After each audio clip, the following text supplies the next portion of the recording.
হরে কৃষ্ণ।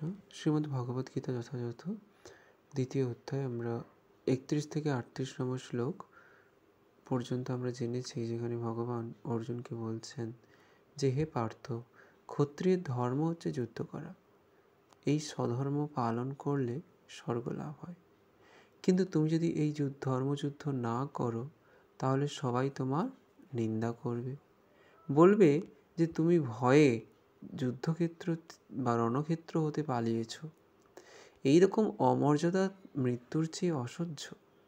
যুদ্ধে জয়ী হলে রাজ্যভোগ করবে, আর যদি তুমি মারা যাও বা নিহত হও তাহলে তুমি স্বর্গ লাভ করবে। এই যুদ্ধের জন্য দৃঢ় সংকল্প হয়ে উঠে দাঁড়াও তুমি।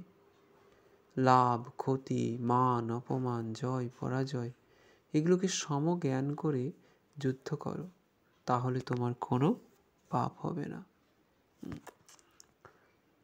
বিশ্লেষণে বলা হচ্ছে যে 4টি বর্ণের মধ্যে দ্বিতীয় বর্ণ হচ্ছে ক্ষত্রিয়, আর ক্ষত্রিয়ের কাজ হচ্ছে সমাজ আর দেহের বাহুর মতো। ব্রাহ্মণ হচ্ছে ভগবানের মুখমণ্ডল, ক্ষত্রিয় হচ্ছে 2 বাহু। তাই ক্ষত্রিয়ের কাজ হচ্ছে সমাজ, ক্ষত্রিয়ের কাজ আর দায়িত্ব হচ্ছে সমাজকে দুর্বৃত্তদের হাত থেকে রক্ষা করা এবং রাজ্য শাসন করা, প্রজা পালন করা, এগুলো হচ্ছে ক্ষত্রিয়ের কার্য। এমনকি দুরাচারীদের সঙ্গে যুদ্ধে জীবনদানও করতে ক্ষত্রিয়রা সবসময় প্রস্তুত থাকে। তাই ভগবান এখানে অর্জুনকে তার ক্ষাত্র ধর্ম অনুসারে যুদ্ধ করার নির্দেশ দিয়েছেন। এরপরে আমরা 39 থেকে 41 নম্বর শ্লোকে জেনেছি যে ভক্তিযুক্ত ও নিষ্কাম কর্মযোগ সম্পর্কে আত্মা ও দেহের পার্থক্য দর্শন করিয়ে অর্জুনকে ধর্মযুদ্ধে অংশগ্রহণের উপদেশ দানের পর ভগবান শ্রীকৃষ্ণ যথার্থ কর্মপন্থা অর্জুনকে ব্যাখ্যা করেছেন। ভগবান বললেন, হে পার্থ, এখন ভক্তিযোগযুক্ত নিষ্কাম কর্মের কথা শোনো। এর মাধ্যমে কর্মবন্ধন থেকে মুক্ত হওয়া যায়, আর এতে কোনো ব্যর্থতা নেই।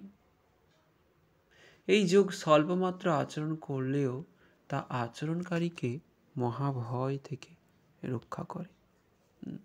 স্বল্পমপস্য ধর্মস্য ত্রায়তে মহত ভয়াৎ। কেউ যদি স্বল্পমাত্র ভগবত ভক্তি অনুশীলন করে, ঠিকভাবে যদি সেগুলো আচরণ করে, জীবনে প্রয়োগ করে, তাহলে সে মহাভয় থেকে রক্ষা পেতে পারে। তো এই জগতে মহাভয় হচ্ছে মৃত্যু ভয়, জন্ম মৃত্যু জরা ব্যাধির ভয়। এবং ভগবান বললেন, হে অর্জুন, যারা এই ভক্তিযোগের পন্থা গ্রহণ করে তাদের মন বুদ্ধি একনিষ্ঠ ভগবতমুখী হয়। পক্ষান্তরে যারা সকাম কর্মী, সকাম মানে যাদের মধ্যে অনেক কামনা বাসনা নিয়ে যারা কর্ম করে, তাদের চিত্ত সবসময় অস্থির এবং বুদ্ধি বহুধা বিভক্ত হয়। বুদ্ধি স্থির নেই, মন স্থির নেই, সবসময় অস্থির তারা। যারা সকাম কর্মী অর্থাৎ যারা কামনা বাসনা নিয়ে কর্ম করে, ভোগ ইন্দ্রিয় সুখ ভোগের জন্য কর্ম করে যারা, তাদের কথা এখানে ভগবান বলছেন। কৃষ্ণ ভক্ত নিষ্কাম অতএব শান্ত, ভক্তি মুক্তি সিদ্ধিকামী সকলই অশান্ত। তো যারা কৃষ্ণ ভক্ত, সঠিকভাবে যারা কৃষ্ণ ভক্তির অনুশীলন করে, তারা হচ্ছে শান্ত। কেন? তার মধ্যে কোনো কামনা বাসনা নেই, একটাই তার মধ্যে ইচ্ছা যেন সে ভগবানের সেবায় সবসময় নিজেকে যুক্ত রাখতে পারে। কিন্তু যারা সকাম কর্মী, যারা ইন্দ্রিয় সুখ ভোগ করতে চায়, তাদের চিন্তা, তাদের মন, তাদের বুদ্ধি সবসময় অশান্ত থাকে।